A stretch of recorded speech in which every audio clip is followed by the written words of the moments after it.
Forças derivadas. Bom, em tese, todas as demais forças da natureza podem ser reduzidas às quatro que nós já vimos, tá?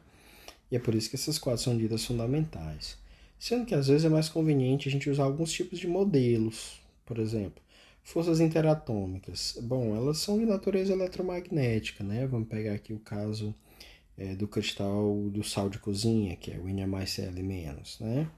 Então, as forças entre esses íons é que levam, as forças elétricas entre esses íons é que levam a essa estrutura cristalina, né? Faz com que eles se organizem na forma desse cristal, tá?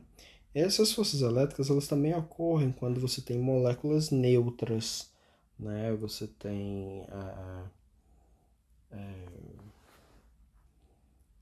conforme as partículas neutras vão se aproximando, elas deformam um pouco a distribuição de carga elétrica, né? Então, o que a gente pode inferir é que se você tentar colocar um átomo em cima do outro, você não vai conseguir, né? Porque a força de repulsão entre eles vai ser muito grande. Mas conforme você se afasta, os átomos se afastam, você consegue ter uma região em que você tem uma força atrativa e tal, e se eles estiverem muito longe, eles não vão nem perceber uns aos outros, tá? Esse tipo de força é conhecido como força de Van der Waals, tá? Então aqui do lado eu tenho um gráfico onde você tem uma função, a força como uma função da distância entre as duas partículas, tá? Dá para ver que tem uma região onde a força é positiva, depois ela passa a ser atrativa, e é uma distância muito grande, ela é praticamente zero, né? Então você tem uma região aqui que a força se você tentar empurrar os átomos um por cima dos outros, elas vão se repelir, se você esticar os átomos, eles vão se atrair, então você tem uma região ali onde as distâncias entre os átomos são mais ou menos tem um ponto de equilíbrio, digamos assim. Isso é típico do comportamento dos sólidos, né? Já quando essas forças são atrativas, mas são menores e tal, isso é mais um comportamento típico dos líquidos. E nos gases você praticamente não tem força, né? Quando a distância entre eles é muito grande e a força é desprezível praticamente, né? Então é mais ou menos assim que você consegue modelar os estados da matéria através da interação entre dois constituintes, né, dessa matéria, né, tipicamente moléculas ou átomos neutros, né. E você pode ver aqui, né, se existe uma certa posição de equilíbrio aqui, né. Poxa, peraí, usei a ferramenta errada. Existe um certo R0, que é como se fosse uma posição onde a força é nula, né. Então, antes desse R0, para R12 menor do que R0, você tem uma força repulsiva. Quando você está bem na posição de equilíbrio, a força é nula. E para uma força para além dessa posição de equilíbrio, você tem uma força atrativa, né? Vamos agora imaginar o caso unidimensional. Quer dizer, você tem duas partículas que estão em cima de uma reta. Tá? Como mais ou menos nesse desenho aqui. Eu mantive uma das duas paradas e meio que desloquei a outra, né? De uma distância x, certo? Então, x é R12 menos R0. E a diferença entre a distância entre as duas partículas e a distância de equilíbrio, R0. Ou seja, quando x for zero, o sistema está em equilíbrio, né? Não tem força, né? A força entre elas é zero. Se o x for positivo, né, aí a força vai ser atrativa, né? As moléculas vão se atrair. Se o x for, né, por quê? Porque o R12 vai ser maior do que o R0. Quando o x for negativo, você vai ter que o R12 é menor do que o R0, você vai ter uma repulsão. Então, se a gente pegar um x relativamente pequeno, a gente pode dizer que vale a lei de Hooke. O que é que diz a lei de Hooke? Que a força é proporcional ao deslocamento da posição de equilíbrio. Tá? E essa constante de proporcionalidade aqui, ela é uma característica do material, tá? E mais do que isso, né? Quer dizer, você tem também um dado importante aqui na lei de Hooke, que é esse sinal de menos. Quer dizer, quando as partículas estão se aproximando, elas estão mais perto do que a posição de equilíbrio, ou seja, o x é negativo, você tem uma força repulsiva. As partículas tendem a se separar. Quando o x aumenta, né, o x é maior do que zero, quer dizer, as partículas estão longe uma da outra, aí elas são atraídas. Aí você tem uma atração. Quer dizer, é como se você tivesse essa posição de equilíbrio aqui e a sua partícula, quando é deslocada para cá, ela é puxada de volta, né? Quando ela chega perto demais, ela é empurrada para a posição de equilíbrio.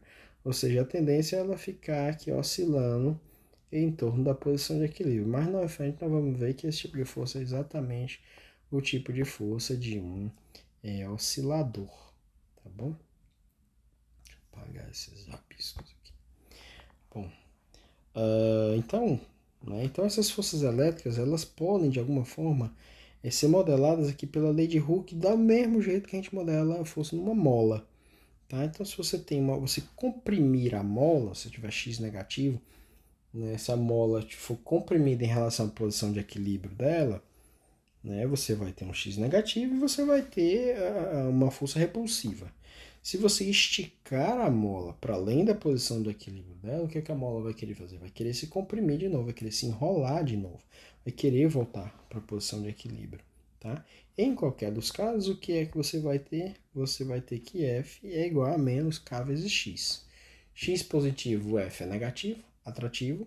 X negativo, o F é positivo e, consequentemente, repulsivo. Tá? Então, se você aproxima demais as partículas, elas se repelem. Se você afasta demais, elas se atraem.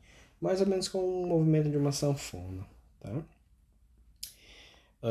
Forças de atrito. São outras forças derivadas que são bem interessantes.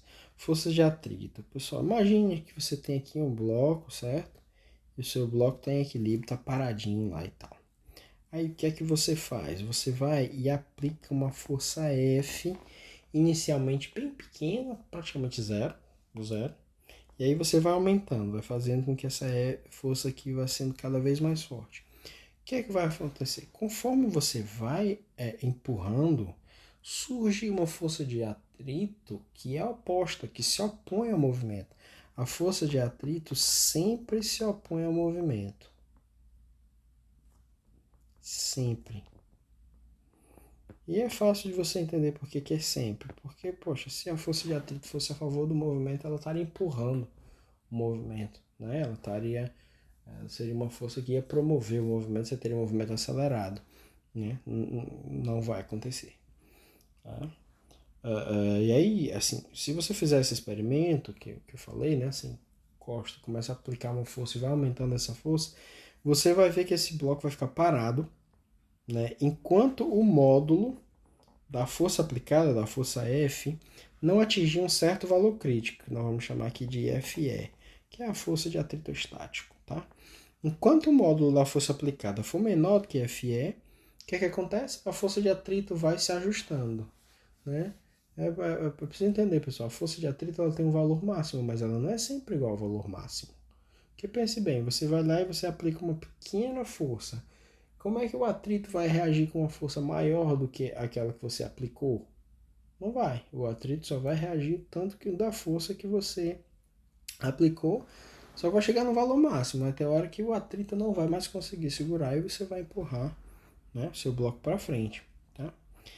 Se você considerar que verticalmente você tem a força normal para cima e tem a força peso para baixo. Tá? Como eles estão em equilíbrio, o módulo da força normal é igual ao módulo da força peso. Eu posso simplesmente dizer assim, o módulo da normal é igual ao módulo do peso. Tá? Sempre que eu escrever um vetor e não colocar a setinha em cima, é porque eu estou falando apenas do módulo dele. Tá? E aí, pessoal, fazendo experimentos, foi se construindo empiricamente algumas leis do atrito, né? As seguintes leis do atrito. Primeiro, que a força de atrito máxima para a qual o corpo começa a se mover, ela é proporcional ao módulo da força normal de contato. Então, quer dizer, se você aplicar a força, né, essa força for aumentando, vai ter uma hora que o corpo vai se mover, vai começar a se mover, e esse é o maior valor possível da força de atrito, ela é proporcional à força normal. Você pode, bom, essa é uma lei empírica, né? Fazendo experimentos chegou-se nessa ideia.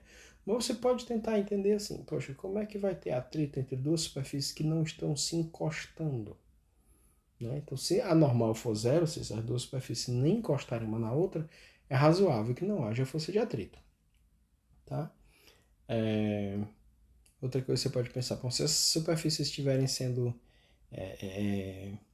se você estiver forçando uma contra a outra, né? Claro, por exemplo, se você pega uma caixa e encostar essa caixa na parede e soltar, ela vai cair. Mas se você encostar a caixa na parede, né? Por exemplo, aqui a parede.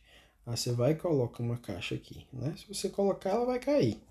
Agora, se você colocar a sua caixa e você fizer uma força aqui, aí a caixa não cai. Por quê? Porque existe uma força normal de contato aqui e, consequentemente, existe uma força de atrito. Tá? Essa é um pouco a ideia dessa primeira lei do atrito. Tá? A segunda lei, aqui no item B, tá? Essa que eu falei da proporcionalidade à força normal. O item A, o item B diz o seguinte, que esse coeficiente de proporcionalidade, que é chamado de coeficiente de atrito estático, tá? Por quê? Porque o corpo está parado. Ele depende da natureza das superfícies em contato, né? Depende de que tipo de superfície é. Se for uma superfície muito lisa, é claro que o coeficiente vai ser menor, porque a força vai ser menor, né? A força de atrito vai ser menor. Se for uma superfície como velcro, né? Então você vai ver que a força de atrito vai ser maior, não vai depender da natureza da superfície. Mas, e aqui entra o item C, a força de atrito estático, ela não depende da área de contato entre os corpos. Então, lembra, nós pegamos esse corpo aqui, ó, e colocamos ele deitado, certo? Se você agora colocar o mesmo corpo em pé e fizer o mesmo experimento, você vai obter os mesmos resultados. Não depende se ele está deitado ou se ele está em pé. Depende da força normal, que no caso tem o mesmo módulo do peso. O peso dele é o mesmo, né? Estando em pé ou deitado, certo? Então não depende da área. Uma outra lei do atrito, que é o seguinte. Na hora que você atinge esse valor máximo da força de atrito estático, certo? Geralmente o que acontece é você empurrar um pouquinho mais, o que vai acontecer é que vai haver uma diminuição da força de atrito. A força de atrito vai diminuir e ela vai continuar sendo proporcional ao módulo da normal, tá? Mas o coeficiente de proporcionalidade muda. E esse coeficiente agora é chamado de coeficiente de atrito cinético. Por que cinético? Porque tem movimento. Tá? As superfícies estão em movimento uma em relação à outra. Então, quer dizer, se você pegar a força aplicada, fizer o gráfico da força aplicada em relação à força de atrito, quer dizer, você aplicou essa força aqui, bem aqui, você obtém essa força de atrito bem aqui. Você aumentou a força aplicada, você obtém uma força de atrito maior. E por aí vai. Quando você chegar no limite, chegar exatamente no valor da força de atrito estática máxima, a partir desse ponto, se você aumentar um pouquinho a força aplicada, o que acontece com a força de atrito? Ela diminui, aí a partir de um certo valor ela volta a ser um valor constante. Então, esse máximo valor da força de atrito aqui é o coeficiente de estático vezes a normal, e esse valor aqui é da força de atrito cinético, no qual se estabiliza, né, depois de um certo ponto, é μc vezes a normal, tá? Bom, pessoal, e tanto μc quanto μe são números sem dimensão e geralmente são menores do que 1, tá? Quer dizer, o que eu dizer que eles são sem dimensão? Porque, olha, força é igual a μ vezes a normal, mas normal também é força. Então, eu estou dizendo que força é igual a um coeficiente vezes força. Então, esse coeficiente não pode ser uma distância, não pode ser uma carga elétrica, não pode ser uma massa, né? Então, ele não pode ter dimensão nenhuma, ele não pode ter, ele só é um número puro, tá? Por isso que são números, a gente diz que esses números são números sem dimensão.